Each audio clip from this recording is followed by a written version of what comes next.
खुलुमबाय गिबियावनो आंनि मुलुगनां बड' निउस चेनेल रादाब नायनो मोजां मोनग्रा नोंथांमोनखौ आंनि चेनेलाव गोसो गोथारै बराय हरग्रोनाय जाबाय। आसा खालामो नोंथांमोनहा इसोरनि अननायाव मोजाङैनो दं।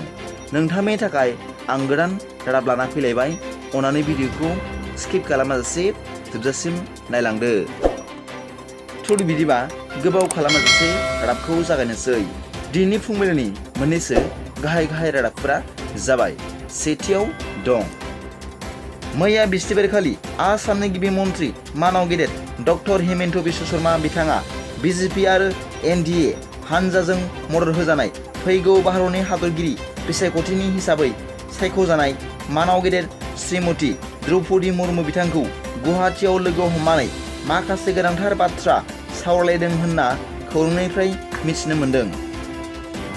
नैथियाव दं मैया नेशनेल हाइड्र' इलेक्ट्रिक पावार कर्प'रेशन प्राइभेट लिमिटेडनि सामलायगिरि आरो बिबानगिरिफोरा आसामनि दैबाना आरो बायदि जेंनायाव खस्थ' मोननाय सुबुंफोरनो अनसुंथाइ होनायनि मुङै आसामनि चिफ मिनिस्टार रिलिफ फान्डआव 2 कौटि रां अनसुंथाइ हरदों होनना खौरां मोननाय जादों।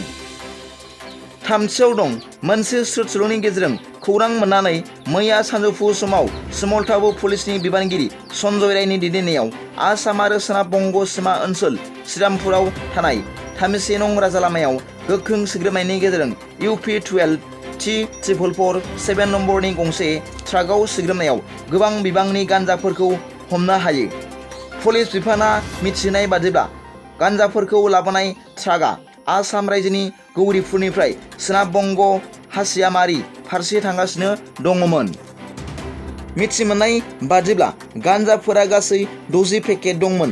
लोगोसे राजा सिंह मुंनि सुबुंखौ हमनाय जादों होननानै पुलिस बिफाना रोखायै मिथिहोदों होनना खौराङाव फोरमायदों। ब्रैथियाव दं मैया बिटिआरनि गाहाय सदर क'क्राझार नोगोराव थानाय बेसिक ट्रेनिं फसंथाननि बानजायनायाव प्लास्टिक उदां सांग्रांथियारि सिरियै हानजा सुरनाय हाबाफारि बानजायदों। बेसिक ट्रेनिं फसंथाननिफ्राय जागायजेननाय सांग्रांथियारि हानजा सुरनाय हाबाफारिखौ बेखेवनानै होयो क'क्राझार मिउनिसिपाल बर्डनि मासिगिरि प्रतिभा ब्रह्मआ।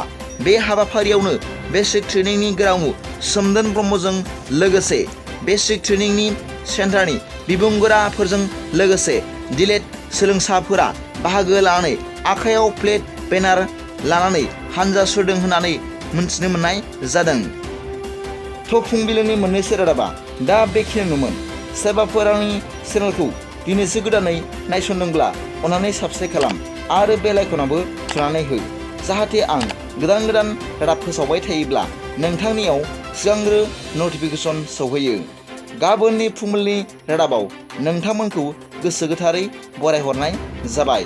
गोजोन्थों। एसेनोसै।